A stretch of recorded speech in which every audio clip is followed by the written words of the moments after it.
not everybody's like you. Not everybody can do what you can do. So you can't do what everybody else do. Like, my mom has always told me I was special, I'm different. Like, I got it tatted on me too. Like, she always told me I was different. So I can't be the same, do the same things that everybody's doing. I can't talk how everybody talk. I can't dress how everybody dress. Because, like, that's just not my purpose. Like, that's not what's meant for me. Welcome back to the DJ Henderson podcast. I'm your host, DJ Henderson, and this is season 6. Man, it's been a journey. We've been at it for a little over a year, about a year and a half now, and I just really appreciate everybody that's been supporting the show. Even if this is your first time tuning in, I really appreciate the support. Season 6 is going to be a big season, a lot of high-level guests, but I just want to take the time to say thank you for tuning in and supporting the show. If you're not already, please make sure you subscribe to the channel, turn on post notifications so you never miss a show, drop a like and a comment down below. All those things will be greatly appreciated. They'll help me out, help the channel out, and continue to support the show in those ways. I really appreciate it, and we're going to get right to this episode. Let's get it. Noble Crawford, welcome to the show, bro. Thank you. Thanks for having me, gang. No worries. I appreciate you coming on here. It means a lot to me. I say that pretty much every episode, but I feel like I'm just now getting started this season 6. It means a lot to me, you coming on here, taking the time to do this, though, for sure. Noble, you from Orlando, Florida. Talk to me about your upbringing in Orlando, what it was like coming up in Orlando. It was pretty cool. Like, I used to just be outside hanging out with my friends in the city. I started playing sports when I was young. I'm originally from Baltimore, Maryland. Or not Baltimore, Maryland, but Maryland. I was where I was born, and then I moved to Florida when I was 4. I got into sports. My first sport was soccer, and then flag football. And then I transitioned to basketball in middle school. But overall, like, it was just good vibes. It wasn't in the area I was living in. It was a little suburban. There wasn't a lot of action going on. You know what I'm saying? So it was cool growing up, in Orlando. For sure. What does the city mean to you? Honestly, I love Orlando. I love Florida. Like, Florida, there's no other place like it. Just being able, like, one day I want to be able to play for Orlando. Like, just being there where I grew up. I just always got good vibes from Orlando. So just Orlando mean a lot to me, for sure. It's where my family resides too.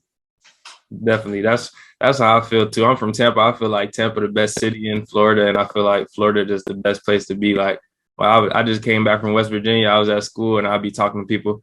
They'll be like, "Oh, you're from Florida." They talk about how they see crazy stuff all the time and ask me if I want to move anywhere else. I'm like, honestly, I can't. Right now, at this moment, I can't see myself moving nowhere else. Just I want to be in Florida probably for the rest of my life, or for a good amount of it. So I feel that for sure.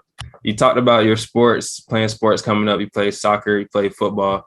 Talk to me about your first hoop memory. What was one of your first hoop memories, and how did you get introduced to basketball? First hoop memory. Man, honestly, that area is a little gray to me because, like, for a long time, like, I didn't know that basketball was really what I wanted to do.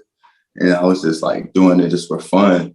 But, like, if I was to say a hoop memory, it would be when I was living in PG County in Maryland. I would be outside in front of the park, like in front of my old crib at my grandpa's house, playing with my little cousin and my auntie. My auntie used to be nice at hoop too, so she would be schooling me out there with my little cousin.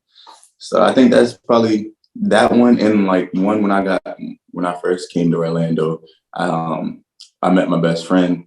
And we were just on the same travel ball team, so we were just hooping together. That was probably one of my best memories. For sure.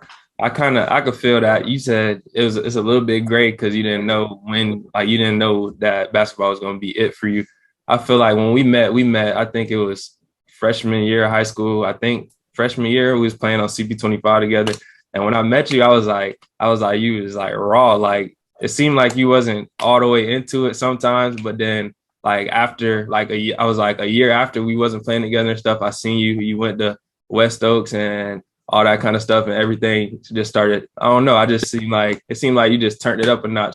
What was it like when you started to take the game serious and see yourself develop as a player, grow into a better player? For sure. So when we played together, that was my junior year in high school. Mm-hmm. That was the first time I ever played travel ball. So So going into West Oaks before I transferred, like I said, I didn't really take basketball seriously. So for me, it was the hardest part was like Coach Diane and Coach Gillian, like they basically forced me, like they saw potential in me and they forced me to do it. And like just by them making me forcing me to just work out every day and just me putting my trust in them that they was going to just get me better along the way. In my senior year, I found that love for basketball. Like I could tell like that my skills were developing at a really fast rate just from me working out every day, just from me running every day, doing certain things. And I think that's really where I started to like fall in love with working out and like just better in my craft. Mainly from Coach Gillian's spirit for sure. Because he just mainly used to say like you don't want to be great. You know what I'm saying? Definitely. Shout out to Coach Kenny and Miss Diane.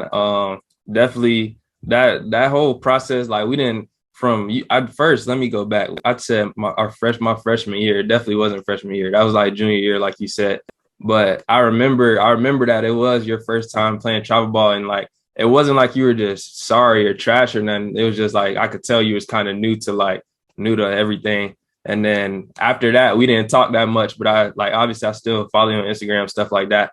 And I seen you go to West Oaks and start playing with Showtime and stuff like that. And I was like, this man definitely just became a much better player. Like I could tell, obviously I didn't know exactly what you was doing, what kind of work you was putting in, but I knew definitely with the people you was around and the program, the players you was around and stuff like that, you just became a way better player. So congrats on that, just becoming the player you are today for sure. We were talking about a little bit before you started taking games serious, but even back then you was really athletic. Talk to me about your athleticism, where that came from, when you started to notice that you really or like that you really could fly for real.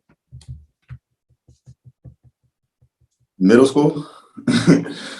I was probably one of the only kids that could touch the rim in middle school. But like I said, I still wasn't taking basketball serious then. But like I ran track too. So that's a little bit where I got my athleticism from because my sister ran track as well. But yeah, like middle school is when I first started to notice like I could really jump. And then going into like high school, I just started trying to dunk more. So I just started trying to jump and dunk, learning different ways how to jump. Because there's actually like 5 different ways that you could jump, like to get like bounce or dunk the ball or stuff like that. But yeah, that I've always been like that kind of athletic quickness. I've always had that. You could tell it in flag football, track, soccer, like whatever sport I was playing. You could tell that I always had some type of quickness or some type of athleticism. But I think that came like where it all started from my dad. He was athletic when he used to play ball back in his day. You know, I never seen any video or nothing, but that's what I heard. You know what I'm saying? But yeah, he was athletic, so he just taught me the stuff that he knew that helped him excel with his jumping ability and athleticism. If you're tuned into this show through YouTube, make sure you leave a like, comment, subscribe, and share this video with anybody you think should tune in. If you're listening to the show through a podcast service or a streaming website, please subscribe to the show, leave a 5-star rating, and leave a review. Leave your thoughts down below on what you think about the show. Definitely. I could kind of, bro, honestly, like you definitely got the natural ability. I'm sure you probably work on your legs a little bit. Maybe not. Some people never had to, but I think just when people are athletic enough and then you take the time, like it take a little bit of time. Some people don't notice, like they don't know if they don't play basketball. Like you got to learn how to take off, how to go dunk the ball, how to put the ball in the rim, all that kind of stuff. Like once you learn like the technique and stuff and you can actually jump, like the sky be the limit. I remember when I first started dunking, it was just the craziest thing. Like it took me a little while to just get it down. I used to be trying to get up there, throw the ball in real hard, missing, like all kind of stuff. But yeah, definitely once I got that down, it was pretty cool being able to dunk, stuff like that. So yeah, I could feel that. I definitely don't got the bounce you got though, but I could feel that though. You got some bounce, bro. You got some bounce. Got a little bit. Working on it still, you feel me? We talked about going to West Oaks, but before West Oaks, you went to Lake Howell for a few years. Talk to me about that experience. How was that? That I was a regular student. Like, you know, I just enjoyed playing basketball. I wasn't the best student. I sometimes chose basketball over class, but um, the whole experience was pretty cool. It was a public school. The basketball team, like, it wasn't as serious as like other schools. Like, we wanted to win, but like we didn't really do the things that like you really needed to do to be a winning program. You know what I'm saying? So that was another reason I didn't really take basketball serious, because like the environment I was in and the school I was at, they didn't really seem to take it as serious. Like, I was one of the best players at my in my little county or whatever, and I thought I was trash. You know what I'm saying? And that's saying something. If I think I'm trash and like I just got bounced and stuff, and other people think I'm good, like this whole situation isn't even a good situation. You know what I'm saying? So yeah, that's where it started. Definitely. I feel that. I feel like when, like, we've been talking about it, but going to West Oaks, I feel like that's the change you probably needed. When you're around people that's not necessarily pushing you the way that other people will, better competition will, then it could kind of stagnate your growth. So I feel like that was definitely a good move. So boom, you went to West Oaks. What was it like adjusting to West Oaks after you left Lake Howell? Adjusting. It was real hard adjusting. So like the east side of Orlando is where I grew up, like Castleberry, Winter Park, and then the west side, it's a little more, you know, it's a little more on that side. So um it was different growing up, not being around all the black kids and stuff. But when I moved over there, like, it was cool. It seemed like real natural for me. But it was so like they really had a lot of attention to their athletics programs, like basketball. They used to have a post grad school and football. So like they had a lot of they poured a lot into that program, which it was better for me because I got more attention to develop, and it was easier for me to develop at the school. Overall, I just think the experience, it was just something I needed, and it was just something that was good for me um, to develop and find my way in life. Definitely. We talked about turning your grind up, meeting Coach Kenny and Miss Diane. Talk to me about like some of those days, like paint the picture for me and people listening. Like, what was those days like when you was grinding, becoming a better player, becoming more confident, falling in love with the game, falling in love with working on your craft, like you said? What were those days like? Well, normal days. So let's say we was doing a regular day, like where I had school and stuff. So like I go to school, and then after we have like a 3 hour practice, and then after that the practice would be long. We would do skill workouts. We'll get some conditioning in. We didn't really lift because we didn't really have a gym like that, like a weight room.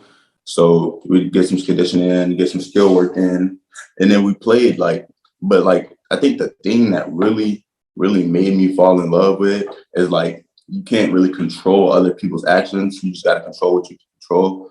And when we would get in trouble for like running or for something and we had to run, I just push myself and like I just pushed myself. Coach gave us a time like to finish a mile. It'll be like 6 minutes. You got to finish it for then. I just try to push and beat 6 minutes. It's just like having short-term goals. They just set short-term goals will push me harder to reach my long-term goal. You know what I mean? Definitely. Yeah. I feel that for sure. I know at my school this year, we had conditioning and stuff. And even when it wasn't conditioning, like you said, when it would be punishments and stuff, I always try to just go hard and like not even like stress about it. Cause when you like, it don't do you no good to be mad at somebody for messing up or like try to play the victim. Like it's not going to change the fact that you got to do whatever punishment you got to do. So I feel that for sure. I used to always try to be first or try to push myself as hard as I can, stuff like that. Not worry about everything else that you can't control. Like you said, it helps a lot when you do that mentally for sure. Yeah. That year you went to West Oaks, y'all played a lot of big time competition. You had a lot of big time players on your team as well. But talk to me about the teams, the people that you played, the players you played. Y'all played Oak Hill that year. Y'all had a real good game against Oak Hill. Talk to me about that whole experience during the season there. Yeah. That was probably one of the best times I've ever had, like as far as like AAU and and in season, because like you said, we did play a lot of good competition. Like we played the Rock, Victory Rock. Like a lot of these players, they play in that big D1 schools right now. And I played like Cole Mitchell. He plays at UMass. Zimmy, I don't know where he plays right now, but he played at the Rock. And players on my team, like Tyrell Jones, he went to Auburn his first year. He's now at South Alabama. Selton Miguel, he went to Kansas State. He's transferring to USF. That's a tough one. AJ Neal, Long Beach. This was just guys that played on my team. And like when we played in like circuits and stuff, and we would play bigger guys. Like I played LaMelo. I played Josh Christopher, Jalen Green. I played those are just the main guys I can remember that now, because like those are names like people would actually know. I played Sharif Cooper. I played Anthony Edwards. Like those were like, but like it's different when you can see like the level that they're on compared to like the level that you were on at that time, you know. And you could just tell the difference in work and the difference in commitment and the different players. But like just playing those better competitions, you could see where you're at. And I just think it was good for me just to see where I was at. And like when I first played Sharif and Ant, I was like, yeah, I don't know if basketball is the right thing for me. I may need to pick up a ping pong stick or something, you know what I'm saying? but like I just kept pushing at it. And the competition definitely is what drives me too. I like playing tough competition. It lets me see competition. It lets me see where my game is at. If you're tuned into this show through YouTube, make sure you leave a like, comment, subscribe, and share this video with anybody you think should tune in. If you're listening to the show through a podcast service or a streaming website, please subscribe to the show, leave a 5-star rating, and leave a review. Leave your thoughts down below on what you think about the show. Definitely. I feel like that all the time. When I look back, obviously, not everybody, but a lot of people, I don't even know how to say what I'm trying to say, but we play against a lot of good players. I can't say everybody's played against good players, but I could list out some people I played against too that's similar to the list you just gave, and I'm sure other people can too. But I feel like when you play against people like that at that level that you know they're like elite players, you get to see where you are, where you stack up, what you need to work on and stuff like that. I feel like that's something I look forward to all the time. Like even in college when we play in teams 2-3 times a year, you get the scouting report, your coach talking about this guy's good, this guy's this, and this. Like in my head, I'd be ready to play them, or I'd be ready to see them, like see what they talking about, see if they really that, like what your coach or whoever saying is what they're saying about them. So I feel that for sure. I always do that. Even players that's better, not as good, just as good, better. Like I always try to see where I stack up and try to take stuff from people too, see what they're doing that I'm not doing. And also, like you said, when you play people like Jalen Green, LaMelo Ball, Anthony Edwards, people like that, those are people, you know, like they put a lot of time into their game. You can see it in their skill, their confidence, the way they play. I like that whole kind of vibe, just seeing good basketball and seeing good players for sure. I feel that definitely. After you finished up at West Oaks, you ended up doing a prep year. You went to Scotland Campus Sports. A lot of people, that's probably not a name that people outside of basketball recognize. Most people know Montverde, IMG, places like that, but that's definitely a powerhouse post-grad program, elite program. Talk to me about going there, what that was like, adjusting again, moving far from home. Talk to me about that, what that process was like going prep. Yeah, so the only reason I had reclassed to 2020. So I had to, the only reason I did reclass was because I didn't have any like big name offers or like any mid-major offers either. Like, so the main reason, Ole Miss came into the gym one day when we had practice, and they were looking at me and they said they liked their C or whatever, but they wanted me to reclass. And like, I didn't really want to reclass. I was just going to take like whatever I could get, you know, go to school for free and stuff. But they're the main reason I went post-grad. They told me they would offer me if I reclassed. I reclassed, never got the offer. So Coach Diane, she hooked me up with some people from Scotland, Coach Cheney. And like the transition there, The school is beautiful. Like, it's a really nice campus, but it's like a really old campus. It looks like a really old college campus. And the school is mainly Korean. And like, the food wasn't the best, but we ate Korean food every day. But it gave us like an opportunity to like just work out. Like, we didn't really have to worry about nothing. I was going there to do my SATs too, to get my SAT score higher. But like, we didn't really have to worry about nothing but hooping. And the facility was nice. The gym was nice. We had our own weight coach. The conditioning and strengthening was tough. They tried to basically mimic a college atmosphere with the college campus and everything else. So everything was like, the whole experience was real good.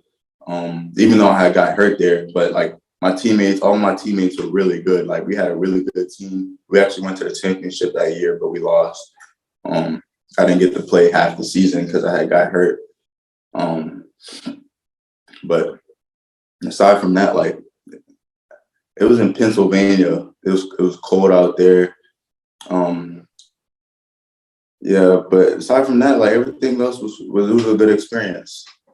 I feel like I can kind of relate. Like I said a little bit earlier, I just got home yesterday from being in West Virginia, and that sound like some of the stuff you were just describing, it sound real similar.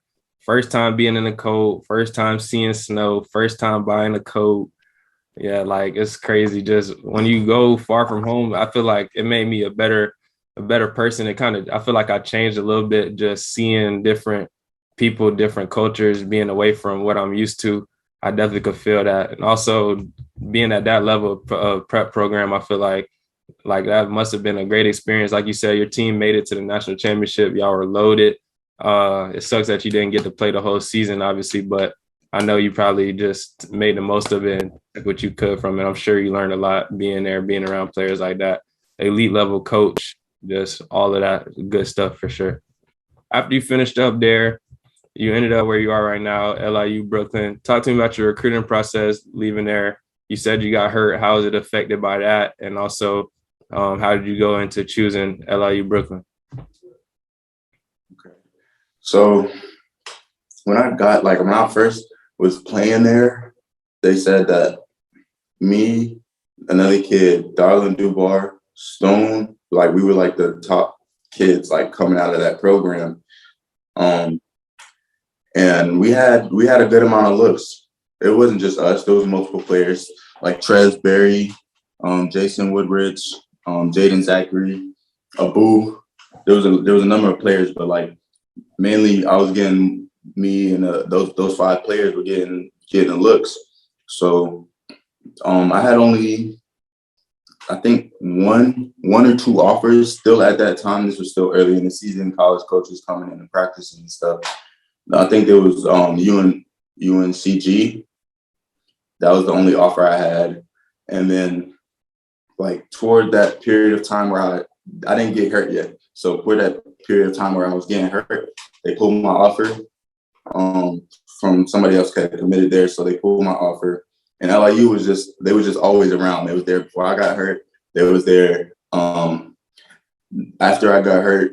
So like, picking the school wasn't really that hard for me. Like, I really only had one option. And honestly, it was the best fit for me. I liked the way that they played. I liked the coach. He had some background. He comes from the Calipari tree. So he has a lot of knowledge and background, a lot of things that I could pick up from him. But yeah, around then I had got hurt. So I got hurt, and then I came to Long Island around September 2020.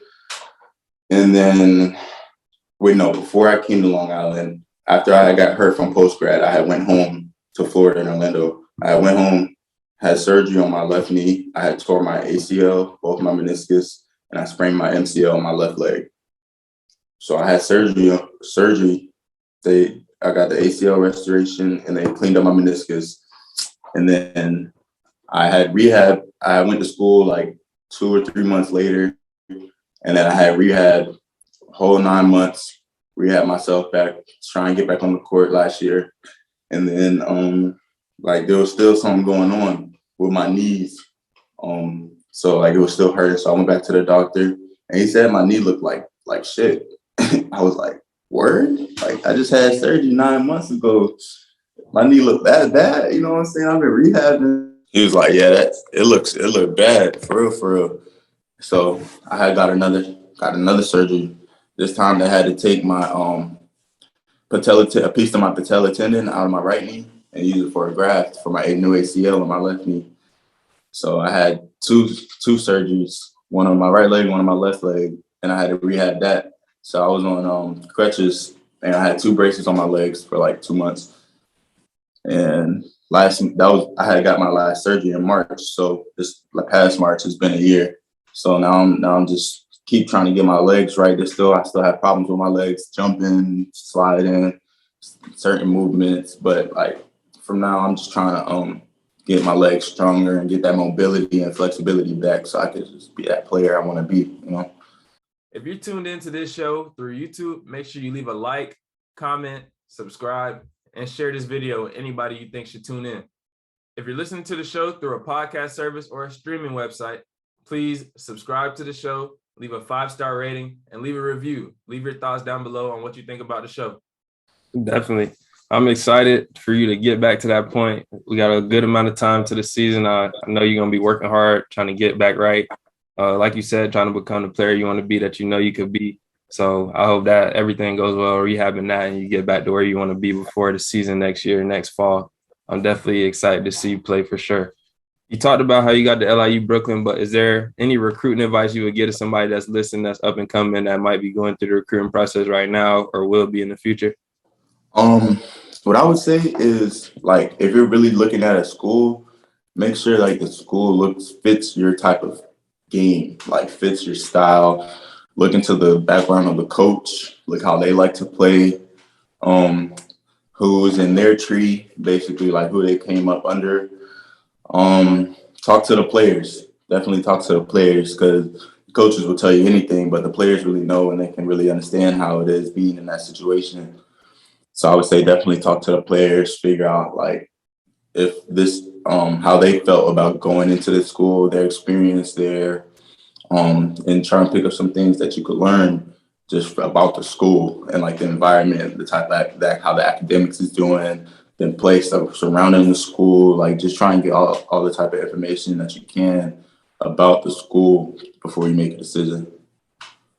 I think that's definitely key advice. I think just getting in touch with players and like when you go visit, if you get to visit, talking to players and like getting their response and stuff, what they feel, I think that's the best thing you could do. Because like you said, a coach going to tell you whatever they want to tell you, whatever they feel like they need to tell you to get you there. But a player that knows your situation, he probably not going to lie to you or tell you nothing too much misleading. So I definitely think that's good advice for sure.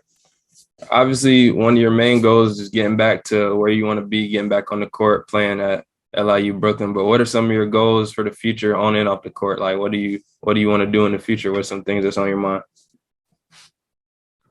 I want to take after you, man. I want to start a YouTube page. You know what I'm saying? I really want to get like active on social media. There's a lot of money to be made in that industry for sure. Like people making a lot of money off of TikTok just posting videos. Like, you know what I'm saying? I want to start a clothing company. I want to be able to like run my own business. You know what I'm saying? Those are my goals right now.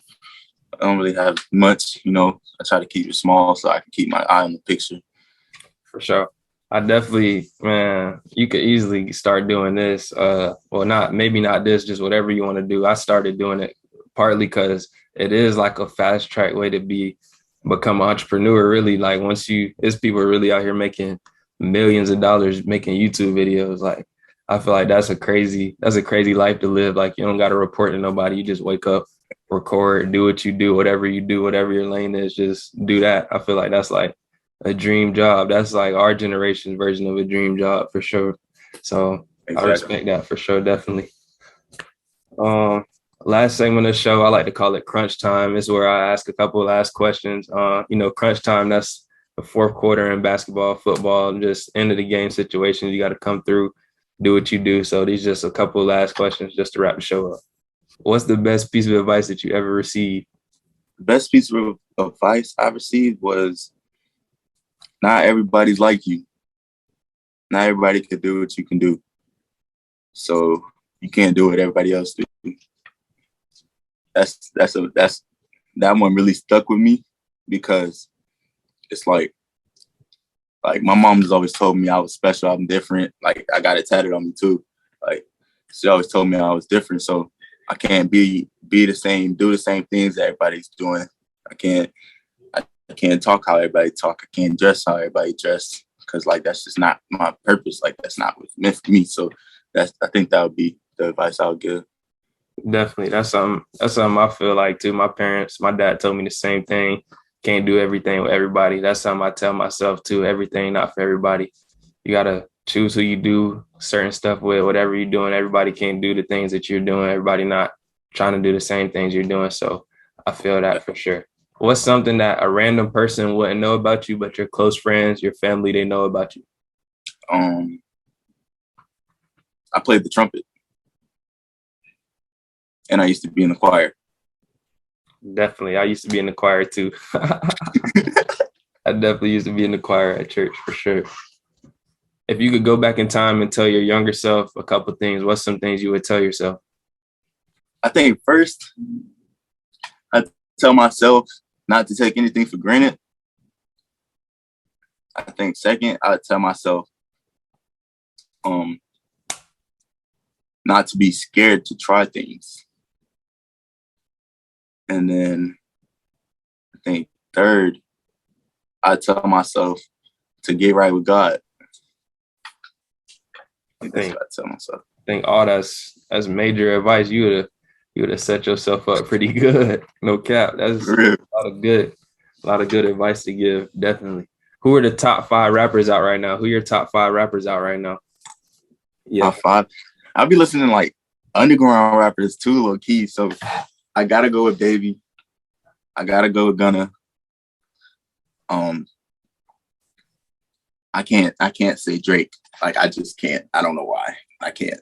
I mess with Drake heavy, but like, no, I'm gonna say Drake just because he said I'm a light skinned nigga, but I'm dark skinned. You know, I'm gonna go with Drake. And then there's another rapper. I like Babyface Ray right now, and this dude named Scory, like Scory. Yeah. I think Babyface Ray and Dirk got the best projects out so far this year. No cap. I just forgot about Dirk. Forget whatever I said. Dirk. Yeah, I be listening to them 2 albums. Just turn them on. Let them take a lot of gas on there. Lil Baby, that's self-explanatory. Yeah. I'm waiting on him to drop. Drake, that's self-explanatory. Yeah, I like that list right there. That's solid. That's solid. I ain't got nothing to say about that. No. Who your top 5 hoopers is right now? Who the top 5 players in the world right now, man? Man, definitely gotta say Ja. He's crazy. Definitely I wouldn't say like he's top 5 player right now in the world, but like just for excitement and entertainment, like who I would just love to watch, like Ant-Man and Ja.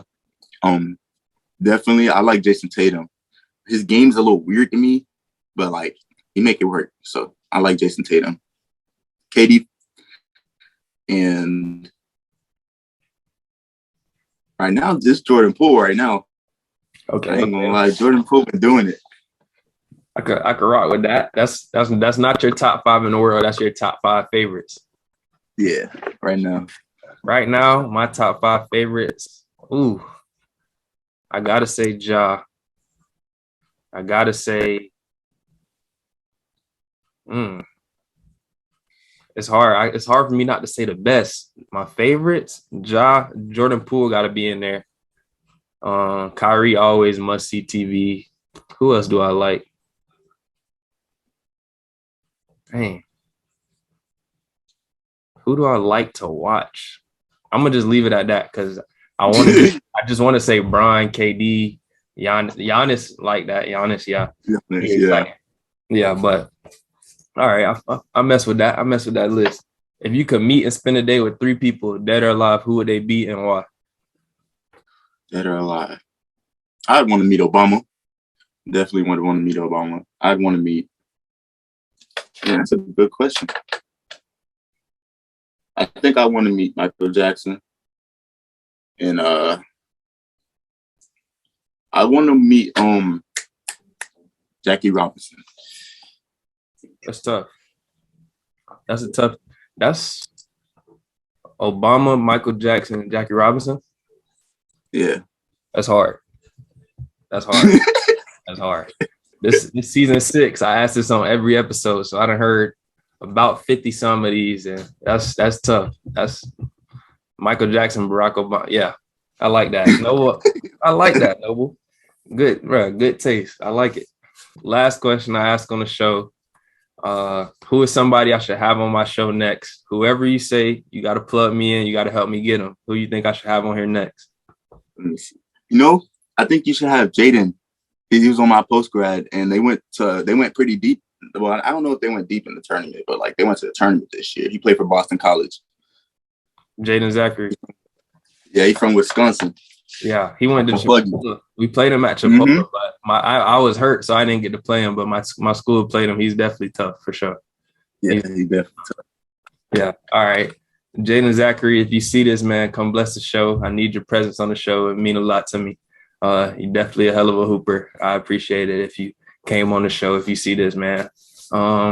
That's it for the show. Noble Crawford, my dog, I appreciate you coming on here. Is there anything you want to plug in, any social medias where people could check you out at that you want to put on here? No 0_Izzy1. And my TikTok is IMX_11. For sure. Y'all heard that. I'm gonna have everything linked down below. Y'all go tap in on TikTok, follow my dog on Instagram. Any last thing you want to say to anybody viewing, any motivation, anything you want to say? God bless. Keep God first. For sure. Noble Crawford, again, I appreciate you. And that's it for this episode. On the next episode. If you're tuned into this show through YouTube, make sure you leave a like, comment, subscribe, and share this video with anybody you think should tune in. If you're listening to the show through a podcast service or a streaming website, please subscribe to the show, leave a 5-star rating, and leave a review. Leave your thoughts down below on what you think about the show.